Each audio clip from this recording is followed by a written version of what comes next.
Chris Lynch Local News with Boxman, Christchurch's flexible self-storage solution. Convenient door-to-door container delivery. Boxman, affordable storage at your place or ours.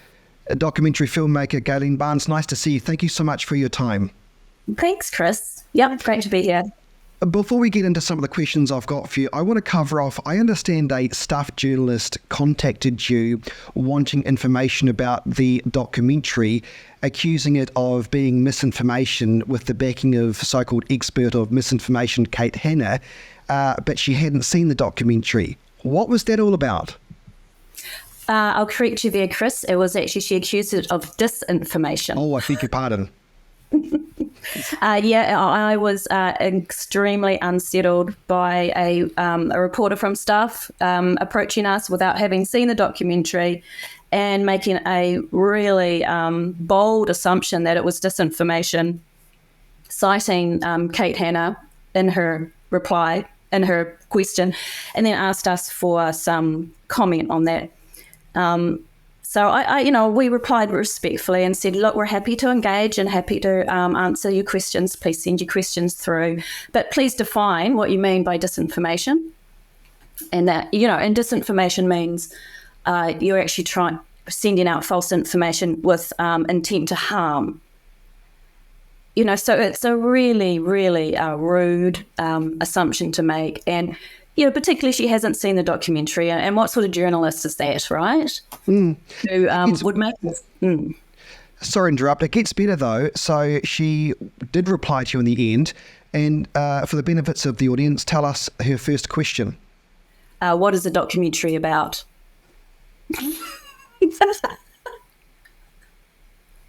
this is a staff journalist. I'm sorry, I think that's absolutely appalling. No matter what side of the fence you think you sit on, but to accuse you of disinformation and then not watch the documentary and your first question is what's it about, that's not cool. Anyway, I'm glad we sorted that out, and thank you for that. I have watched the documentary, and I think 15 minutes through, I actually emailed you because I felt so exhausted by it, not in a bad way though. I'm saying this is what the emotions did for me. I felt exhausted by it, I felt angry by it, and I felt extremely frustrated by what I was watching. For you as a documentary maker, all for the right reasons, might I add as well, because if you can move somebody in the first 15 minutes, you've got them in. Why was it crucial for you to produce this documentary on a period of New Zealand's history where I believe the government probably wants us to all forget about it?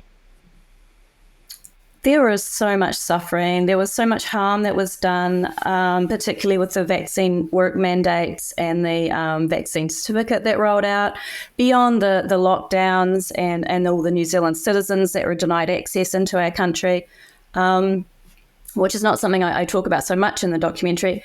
But we have, I've lived in Christchurch, and I've been making documentaries around all our events that we've had here for over a decade.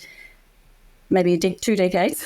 And, I understand how important it is to document major events and to make sure that we actually interview the real people involved and to find out what their position is and to look at lived personal experience. And then I think when we share these stories openly and honestly, it's an opportunity for the nation to sort of understand itself and to just have record as well that, the future can make. I sort of do see that it's sort of going to be the future that is going to judge. I'm not trying to be a judge and jury of this. I'm just recording the events and recording the lived experience of the people involved in what was a very divisive time in our history. Yeah, very, very divisive. River of Freedom covers everything from mandates to protests to government actions breaching human rights. I mean, it covers so much. Did you leave anything out? Yeah, we probably didn't talk so much about the lockdowns. We didn't. I just don't understand why Auckland let itself be locked down for 3 months. I just keep emailing people, just go back to work, people. Then I didn't cover so much the New Zealand citizens that were locked out for, I don't know, how much was it, 18 months, a year, that they was really struggling to get in and out of their own country. There was a lot, and I think it's a whole other documentary actually around even because now I understand there's a lot of children that were born overseas New Zealand citizens that actually are struggling to get citizenship because they were locked out at the time and born in another country.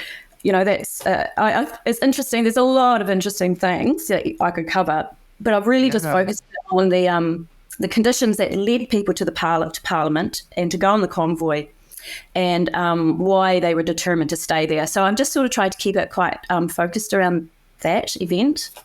As I was saying, my first question was, why did you decide to do this, to document history? And isn't it funny, even for me, I forgot about the lockdowns then and how much of a big deal they were in the scheme of this entire pandemic. So, I mean, there is probably a documentary in that. Particularly, I just think about it now.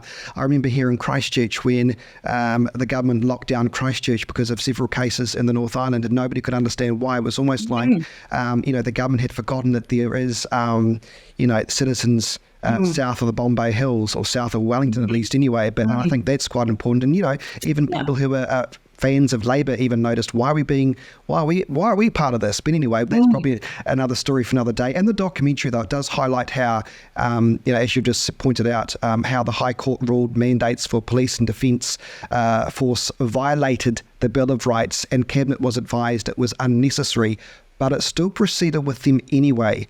What do you think that says about our government at the time? It actually signals a cruelty. I mean, how else do you do that to the police and to the military? It signals some sort of punishment as well. If it was not necessary, why do it?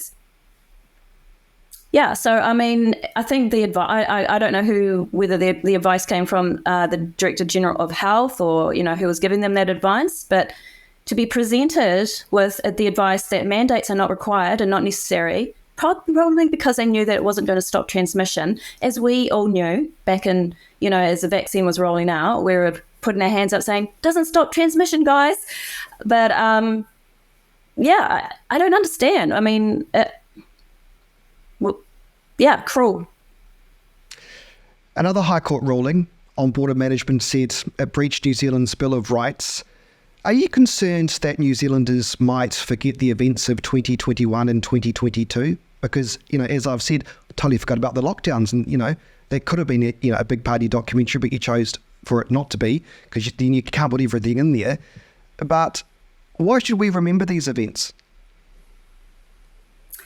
Because we should never do it again. We should never let the government do that to us again. I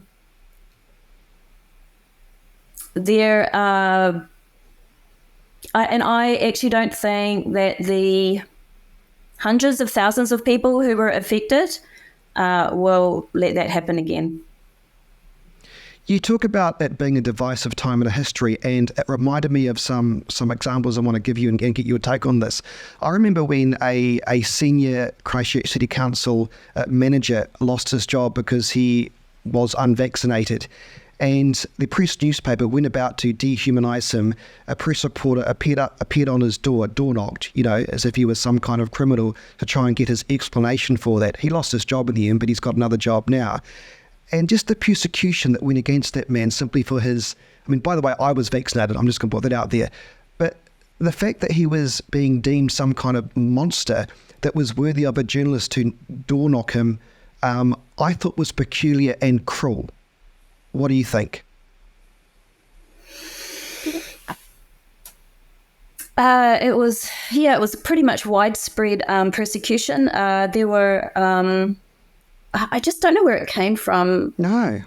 There was a lot of harsh judgments, and it wasn't just a government thing. It was definitely media led the harsh judgments, and then it kind of fed into society. It's almost like the unvaccinated at that time became sort of the scapegoat for all the, because obviously the COVID had created a whole lot of fear and anxiety, and and everyone was like, save us, government, save us.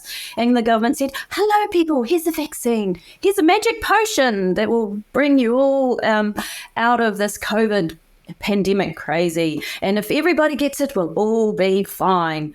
And that was not true for a start. That was magical thinking. They may have as well offered fairies and unicorns, but the people went, oh yay, that's going to save us. Oh, and if you are not doing it, so you're going to keep us back in lockdown and back in, you're taking us back if you don't, submit and comply with the vaccine. And so there was this, it was kind of a fueling, so the government were responding to the fear and the fueling from the public, and the media were stoking the public. So it was this real, and there just could have been a more gentle way that the government and the media could have handled it. But then when you have the likes of, I look back now at a time when Jacinda Ardern was saying, don't speak to your neighbours, don't talk to your neighbours, or words to that effect. You had stuff actively asking for people, or if they knew of cafes that were breaking, government rules. It's like they felt they were the police. And then there was one cafe, I think in Christchurch, possibly in Fendleton, that, front page, they had, more than 20 people in their cafe, or something like that. It seemed like the media was whipping up hysteria, but I'm not sure it was for the purpose of keeping us safe. I can't, I cannot speak to why the media behaved like they did. I'm quite ashamed by that, and that, they do talk about misinformation, disinformation, and all of that stuff, but I've always thought that the worst thing that they did was omission of information, just not giving the full story, not telling the whole truth.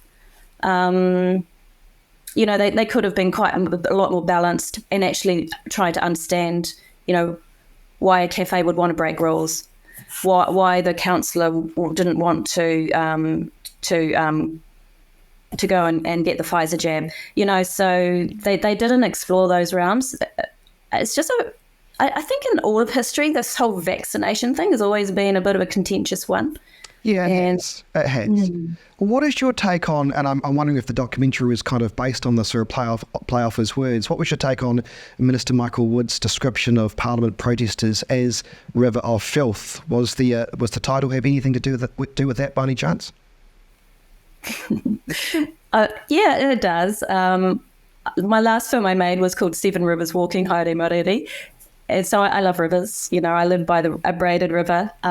So there was that. But I was pretty ashamed by Michael Wood's calling people who were just standing on Parliament expressing their right to their civil rights filth. That's just not good behaviour from a politician. It's not what I expect.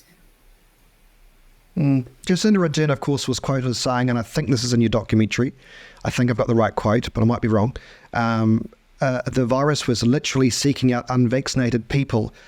I hate to say that, but that was bullshit. Do you think she knew that at the time? Yeah, the quote was, the virus is literally bypassing vaccinated people and latching on to the unvaccinated. Which we know is factually incorrect. Do you think she knew that at the time, or do you think she was well intended with her intentions to get people vaccinated? I liked Jacinda Ardern. I voted for her, and I really respected, the things that she did for us in Christchurch and, with the Muslim community. And I agree. I had so much respect for her. And I remember the day her tiara fell off. I think it was when she was locking out the New Zealand citizens, and then when she started to go crazy mandate, just the halo just disappeared for me around her. Did she know? I can't answer that question whether she knew or not. I hope that she was misinformed. Yeah, I would like to think that as well. Well, speaking of that, what about informed consent? Because that's important in this conversation. I look back now and think there was actually no informed consent with these vaccines. And when I was being vaccinated at the Beeley Clinic here in Christchurch, or the pharmacy there, and I told you this off here, I remember the vaccinator, I don't know if she was a nurse or a pharmacist, looked me in the eye and said she felt uncomfortable about the fact there were mandates. She was okay with the vaccination, but she was concerned that this was the first vaccine where she was given limited information about it. And when I was getting vaccinated, there were 3 other builders there, probably a bit younger than me, and the only reason why they were there were to keep their jobs. And I think that's interesting because when you look back now in retrospect, and of course we all can do this now, there are many people that were getting it not for their health reasons, but because they wanted to keep their jobs. I mean, that's not a good enough reason to get that in the first place, was it? Obviously not. I mean, you get a vaccine, you make your own decision based in consultation with your doctor, who will give you all of the information that you need, and then you make an informed decision about what you are going to inject into your bloodstream. I really feel really sad about the people who have had to go and get vaccinated to keep their jobs. My own partner had to do that to keep his job, and he doesn't even take Panadol for a cold. There was no way he needed it. In fact, we believe we were in Italy in 2019, December. We came home, we were quite ill. We probably already had COVID. They didn't even take into account previous immunity. Informed consent was the real bugbear for me, for sure. And we interviewed doctors in the film who that's why they stepped aside from their profession. In your documentary River of Freedom, you have almost a montage of the televised Vaxathon. For me, it brought up feelings of ill will. What made you edit in like a highlights package of the?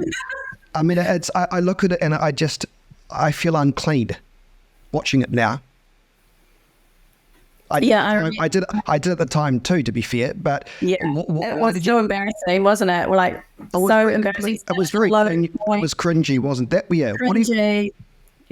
Low point in New Zealand culture, low point in media landscape. I remember the day, Saturday, Super Saturday, and I just completely avoided watching TV at that point. Unfortunately, because I'm making this documentary, I had to go through all 8 hours of it.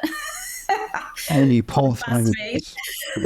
And I chose the little bits, to help feed the story, really. And this, at that point, I'm sort of trying to explain about the intense propaganda and coercion that was applied and through things like the Vaxathon and the $2 million that they spent on it, and and just the little songs like get the jab, get the treats, get the jab, get the treats. Yes, I didn't see that when I was watching the Vaxathon or parts of it. Yeah, that was extraordinary, wasn't it? Yeah, I think. I mean, KFC for a jab. That was when all respect for the entire government evaporated. Well, I remember actually asking then I think he was the health minister, wasn't he, Chris Hipkins, at one stage? He said so many portfolios. I asked him, does he not see the irony of, asking people to get vaccinated for their health while dishing out KFC at the same time? And there was no, I look back now, there was actually, and he agreed with me actually, he was surprised too, there was no government messaging that was focused on eating well, being healthy, exercising, looking after your mental health, well-being, eating fruit and vegetables, and having a sensible diet. But here we had the government handing out KFC vouchers to get people vaccinated. That was just, even me saying this now, I don't know. And people should look at history there because, the 1919 pandemic, the health department did give that advice. They said, go into a room, have lots of soup, open the window, have some fresh air. They encouraged people how to manage how to look after themselves, how to avoid, getting sick and, and how to be healthy. So what's happened in that 100 years? With our government. And, that pandemic in 2019 only lasted for 3 months. And then the people on the second wave, they're over it. So, because obviously the government at that point had a few restrictions, like you had to go into trains and get zinc sulfate infusions. And then they did a report literally the next year in 2019. They examined what had happened for those 3 months of that pandemic. And so they made some, some really good decisions around that straight after. And doctors were even saying at that point, look, I don't know that those zinc sulfate trains that, that you had to go in and breathe this air, I don't think they were actually working. I think people were actually coming out and getting sicker. So we understand from history that it's not these mandated health interventions are not always necessarily the best option. And certainly looking after your own health with, and this is what most of the people who were at Parliament, they just wanted to choose how to manage their health themselves. Just some final questions here. Media were slow to report on the Ministry of Health's alert for heart problems related to the vaccine. I don't want to say I told you so, but I did report on that when there was an alert that went out. And I think I actually reported on the time that there was almost, as you pointed out, to an omission of that information. I think they were more forthcoming, as your documentary explains, when the young man in Dunedin died from complications directly as a result of the vaccine. Do you believe that that omission took place because there was some serious self-reflection going on? Because perhaps some media were too much on board with the health government messaging at the time, and they thought, if we report this now, we're going to look foolish. What do you think? What's your genuine view? So they were aware that, the COVID team were aware of myocarditis being an issue, I think, in May 2021. I became personally aware of it in about June when a really good friend of mine in Sydney had a full-on myocarditis episode straight after her vaccination. I would have thought pretty much straight away by then, like you, I don't know whether you were, when you went to get your vaccine, did they tell you that myocarditis was a potential risk? No, I wasn't told that. The first one I got, and I'm happy to say this, it was at the Beeley pharmacy on Beeley Ave in Christchurch. She did say to me, just be aware that there have been some people who have had collapsed directly after the vaccine as they'd walked out the door. I don't know whether it was because of fainting. No, it wasn't. There was something more serious, that there was some kind of condition that could have been created as a direct result. And that turned me into that made me a bit panicky. But other than that, no, I was given no information. Nothing about what side effects could be, nothing. Mm-hmm. So I think what they were doing, this is the technical advisory group, because I did get all an official information and asked for all of, their minutes, and I went through it. And what they do is they compare the cases of myocarditis in relationship to myocarditis in the general population that would occur normally at any time. And they thought, it's we're not seeing any increase in myocarditis. But they weren't really looking at the correlation, like the fact that myocarditis might have occurred within 2 or 3 days of a jab. They weren't really, it was sort of more big data pools. So this is where they were coming from, and they just kept sort of simmering along like that until finally someone died. And then they thought, we better report on it. And then the media were able to talk about it, perhaps. Yeah. Your documentary, I think, is sold out in Christchurch, isn't it? Oh, I know. So, and unfortunately, we haven't been able to find another cinema in Christchurch, Chris. Yeah, none of the cinemas want to take it on in Christchurch. Right. We're very disappointed about that. But we have got it in Methven. So if people want to go out for a lovely trip to Methven, there's a blue pub and the brown pub, and there's some wonderful hot pools out there. I recommend make a day of it. Go to Cinema Paradiso. Good, why not? I like Methven, it's a nice place. So will you be releasing this documentary online or some other kind of forms at some stage in the future? So we're really hoping to get a theatrical release. So on our website, riveroffreedom.nz, we've got a screenings page, and we've got quite a few cinemas who have supportive cinemas, so we're very grateful, right throughout the country, and they're showing it. Just in a normal, ticketed go and see a film. And we're really hoping that can, right through September, we can get some good numbers and good showings there. And then we'll probably do some community screenings after that. And then maybe we'll go online in about 3 months. You should approach TVNZ and see if they'll screen it. I already have, Chris. What did they say? I didn't get a reply. Not very polite, is it? Not even a no, just a nothing. Nothing. Maybe they were too busy with the government agency involved in ECA with their propaganda videos and documentaries that they forgot to put sponsored on. Just a thought. I've really enjoyed speaking with you. I've got to say, I'm not sure I'm going to say I enjoyed the documentary. I don't think it's the right way to say it. I think it's important to watch. I didn't necessarily agree with all of the speakers, but I agree with their right to say what they think. And I really appreciate talking to you today. Thank you very much for your time. Yeah, it's been wonderful, Chris, to talk to you. Good work for what you're doing too. Yeah, good. Thank you. All the best. All the best.